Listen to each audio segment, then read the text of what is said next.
Sticky navigation. So let's take a look at the finished product. We can see that there's a navigation bar, and if we scroll just a bit, it scrolls with the page as you would expect. It's positioned in a standard fashion. But if we scroll to the point that it would normally scroll out of view, we can see that it locks or sticks to the top of the screen. And if we scroll back to the very top of the page, we can see that it reverts back to sort of standard positioning once again.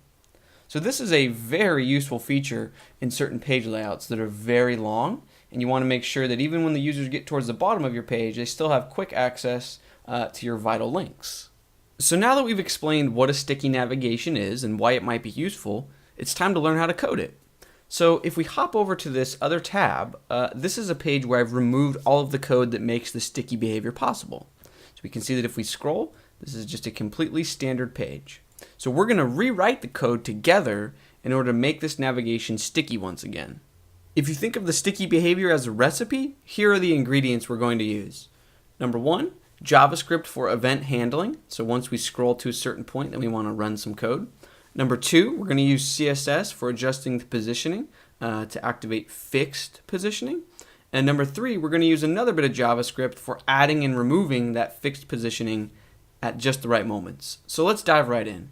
For a quick review of our existing code, you can see that we have a nav element with an unordered list for the links. We have a bit of CSS that gives everything background colors, and size and position. And we have an empty JavaScript file, and you can see that we're using jQuery. So any code that we place between this bracket and this bracket will fire on the initial page load. Now, before we start writing our JavaScript, let's use plain English to outline the logic that our code should use. We need to keep track of where the navigation sits when it's using its standard positioning. We also need to keep track of how far down the page we've scrolled, and we're going to need to update that value every time we scroll again. And finally, we'll use conditional logic to compare our two key values. So we'll say if the current scroll position is greater than or equal to the offset of the navigation bar, then set it to fixed positioning. And if the scroll position is less than this navigation bar, then once again set it to use standard positioning. So the overall skeleton logic is pretty simple. Let's dive into writing the actual code to make it possible. So let's begin by creating a variable that keeps track of where the bar sits when it's using standard positioning. And more specifically, what we're really interested in is the top offset. So how far in pixels from the top of the page does this navigation bar sit? So var, we'll create a new variable, and we can name it anything we want. Let's name it nav offset, and it equals, we'll select the element. So in our HTML, we can see that it's just a nav element. So we want to select that, and then we want to run the jQuery method named offset. So this really neat method will return an object telling you how far from the left and how far from the top an element is. And we're only interested in the top value, so then we'll say top. Now let's just make sure that everything's working so we can alert that value in a message box. So we'll say alert nav offset, and if we refresh, we see that it's returning a value of 182, which looks about right to me. So we now know how far down the bar sits, and the next thing we need to know is how far down from the top we've currently scrolled. So we'll create a new variable.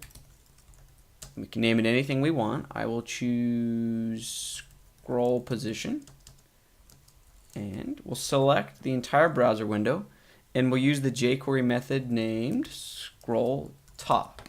Now this will return how far down we've currently scrolled from the top of the page, but it will only run once when the page is first loaded.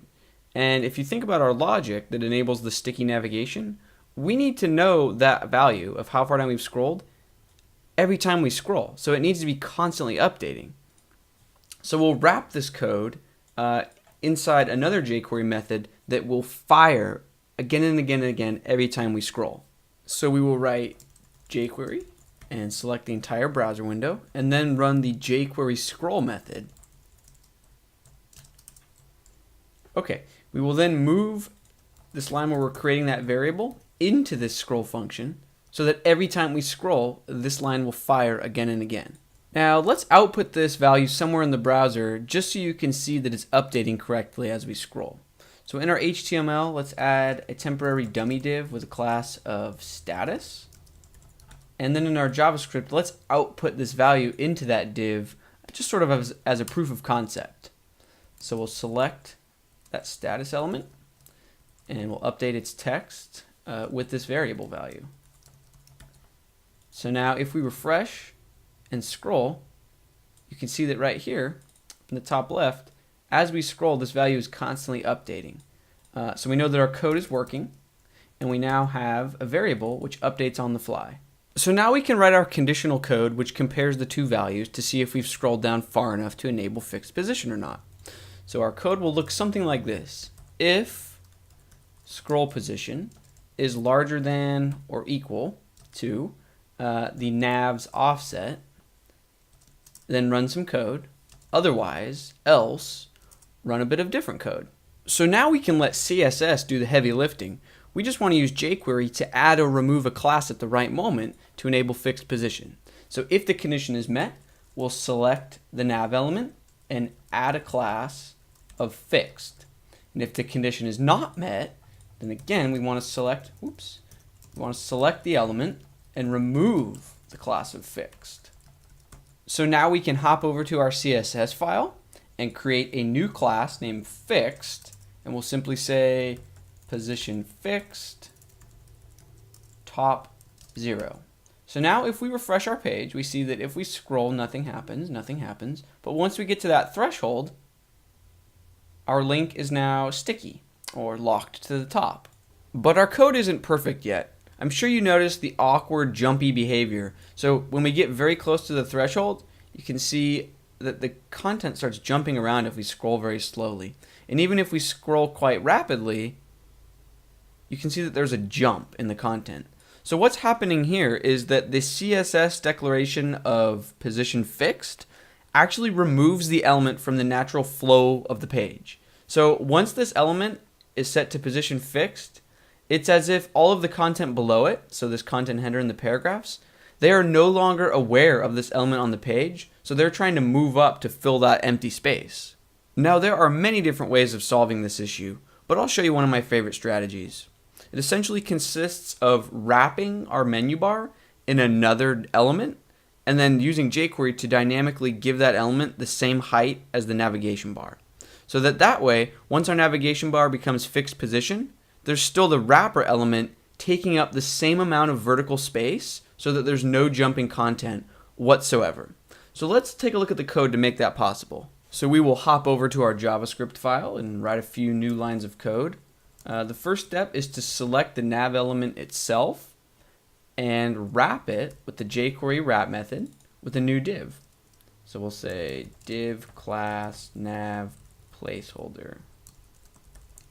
And the second step is to select this newly created div and give it the exact same height of the nav element itself. So we use the height method and we get to define what height we want. So we'll just select the height of the nav element. Oops. Okay, and the one final step is that we want to take this margin, the bottom margin of the nav, and let's just give this instead to the new wrapper element. So we'll say nav placeholder.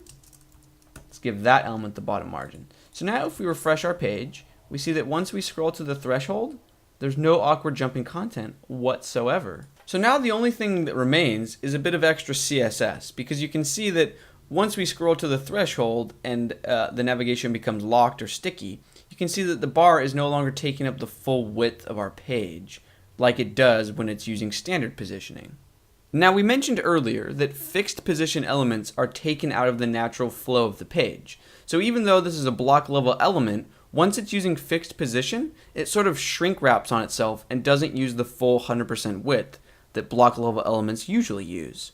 So we need to write a bit of new CSS to make this happen at all times. So we can begin by simply editing our CSS and the fixed class to contain a declaration of width 100%. So now if we refresh and we scroll to the point that it's locked, you can see that it takes up the full width, but it doesn't have any sort of margin on the right. I'm actually going to make our browser window a lot larger so you can see exactly what's going on. So you can see that we said width 100% and it is taking that command quite literally. This is because fixed position elements are taken out of the flow of the page and they're no longer aware of the size of their direct containing element. So I'll show you how I like to handle this. In JavaScript, I actually add an interior wrapping div to the nav element. So we'll select nav and we'll use the jQuery method named wrapInner, and we'll say div class nav inner. Okay, and then in CSS, what I'm going to do is select that newly created element of nav inner, and I'm going to give it a max width of 700 pixels, and then I'll center it with margin auto. And then in the fixed position class, let's go ahead and give this a value of left 0. So now if we refresh, we see that once the element is fixed position, it's positioned correctly, but the background is taking up the entire width. So now all we need to do is adjust our CSS for once the fixed class is added, and we'll say background color transparent, and we'll give that light blue color to this new nav inner class. So now if we refresh, we scroll down, we see that it keeps its exact same width and appearance, and there's no jump in content. One of the final things to consider would be, what if the browser window was smaller than that max width 700 pixels that we set? So for example, now if we refresh, we cross the threshold, we see that the sticky navigation is not observing any type of margins. And let's imagine that we wanted it to have the same universal 20 pixel margins on the side.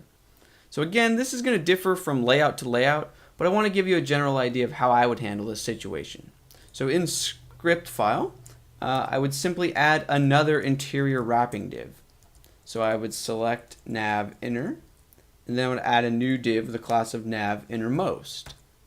And then in the CSS, I would essentially move these properties to the innermost div. And then this middle div, this is the nav inner, we can give that horizontal 20 pixels padding. So now if we refresh and we cross the threshold, we see that we still have the universal margins on the side, and it works for all sorts of different screen sizes. And we now have a silky smooth sticky navigation. So that's going to wrap up this lesson. Let's review. We learned that the actual JavaScript logic, the skeleton logic, is very simple. We just use a bit of variables and conditional logic, and then we attach that to the scroll function so it fires and updates every scroll. And then we just use a bit of CSS to sort of wrangle the fixed position to do exactly what we want it to do. So again, that's going to conclude the lesson. Thank you very much for watching.